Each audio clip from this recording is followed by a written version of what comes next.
Hi, I'm Maria Fipard, Certified Parenting Coach. I work with families whose children, teens, and adults are going through deep struggles like addiction, depression, and even suicidal ideation. But sometimes the crisis isn't about a 14-year-old. It's about a 29-year-old who's still stuck and the mama who doesn't know how to stop saving them.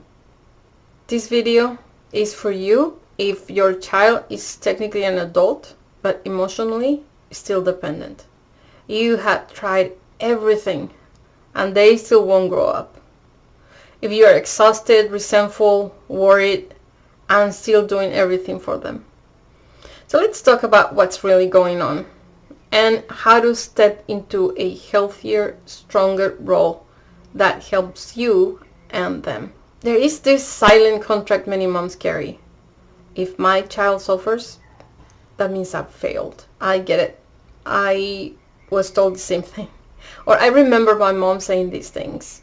Like he would encourage us to do things and she would become really frustrated if we didn't agree with whatever she was trying to make us do. Just because we are different people, not for any other reason. What she valued a lot, maybe we just didn't back then. And she would say, you guys don't understand. If you guys fail, that means I've failed. I'm responsible for you. I'm your mother. And this is my sacred duty. And then when I had my own child, I was thinking the same thing. If he was not a good student, then that's on me. I haven't done everything that I can to make him succeed. I mean, he's dyslexic and he's ADHD. Like he's never going to be a straight A student. And I'm fine with that. He's very creative and he's super smart in many other ways. He can debate like nobody's business. He has so many good things going on for him. He's a natural in many social science stuff. He's just not a math guy, and that's fine. But I was feeling like a failure because he was not learning his math facts when he was supposed to. So what do? We keep helping. We pay for rent, we drop them off at work or wherever. We beg them to go to therapy. Imagine that. Therapy only works when we put our hearts in it. When we open up with the therapist and we tell them what's real going on and to acknowledge we have a problem. If we are the ones seeking for therapy for our children, do you really think it's going to work? In my experience and what I've seen in my practice, no, it doesn't work. They have to be willing to do the work to heal. And for that, first they need to understand and accept they have a problem and to be ready to work on that problem. Not everybody is. Sometimes they need to hit rock bottom to be able to start rising. They won't work on a problem they don't even acknowledge they have. Or we are always there to solve it. So what's the point? They just need to wait up a little bit so that we get so overwhelmed and so worried that we have to do something to solve it. And they know it. They know that. What starts as love turns into a rescue mission and eventually a form of quiet control. Let's face it. Here's the hard truth. When we overfunction, our kids underfunction. When we protect them from consequences, we rob them from growth. When we become their solution, they just stop looking for their own.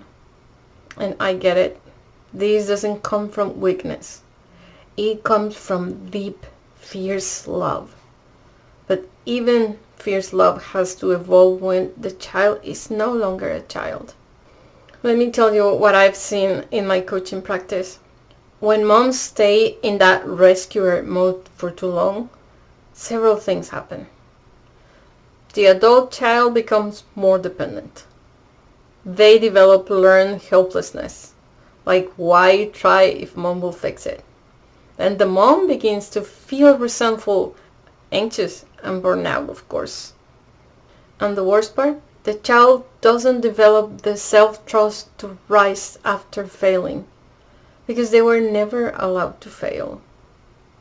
Letting go doesn't mean you stop loving them. It means you love them enough to stop disabling them. But I know what you're thinking. If I don't help them, then who will? Or what if he ends up homeless, hurt, or even worse? Or maybe you think, I've made mistakes. Maybe this is how I make up for them. If I raise him to be somebody who doesn't believe in himself, this was my own doing, so I must fix it. It's not his fault. It's my fault because I did all these things wrong. But let me say this gently but clearly. You don't heal the past by sacrificing the future. You don't help your child grow by keeping them small. You don't need to punish yourself forever to prove you're a good mom. Forgive yourself. Then give your child the dignity of owning their own life. I'm gonna show you a healthier roadmap to help your adult child without controlling them. Number 1, set boundaries, not ultimatums. Say, you are welcome to live here, but we have rules. If they're broken, this living arrangement ends. Not out of punishment, but out of respect. Now, if they do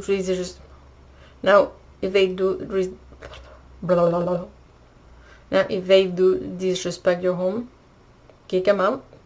If you don't respect your own boundaries, don't expect them to do it. You have to be a woman of your word. Keep your boundaries.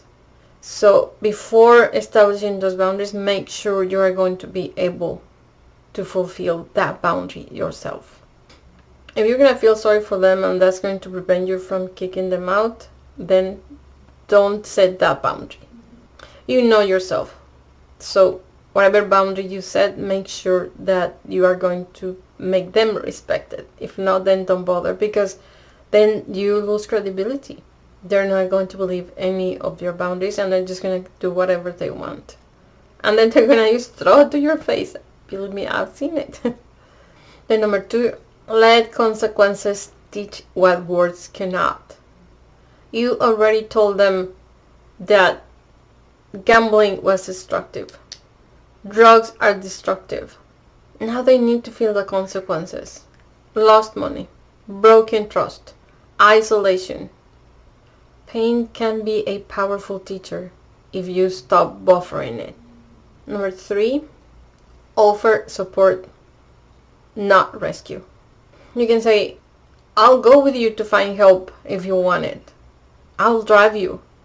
But don't schedule appointments. Don't nag or take over. Let them lead. You walk beside them, not ahead of them. Number 4, focus on your own healing too. Many moms need support too. Therapy, coaching, journaling, even detachment practices. Your emotional health matters, not just theirs.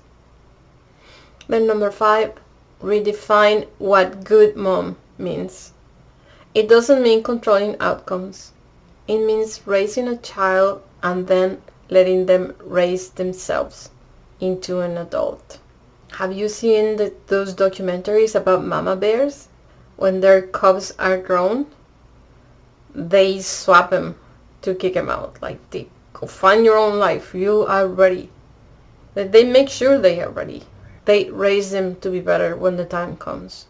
And then they just kick them out. They go live your life. I have learned so much from them. Your love is powerful, but it can't replace your child's will. Your support is valuable, but it can't replace their choices. And yes, maybe you didn't do everything right. It's fine. No one does. And the good news, you still get to do better by doing less. And I know it hurts, but this shift from control to surrender might be the most courageous thing you ever do as a mother. If you need help navigating this change, reach out. Book a discovery call with me. You don't have to figure this out alone. We are transcending parenting, Indifference kills, but control can wound too. Choose courage. Choose growth. Be a mama bear, even when your cub is grown.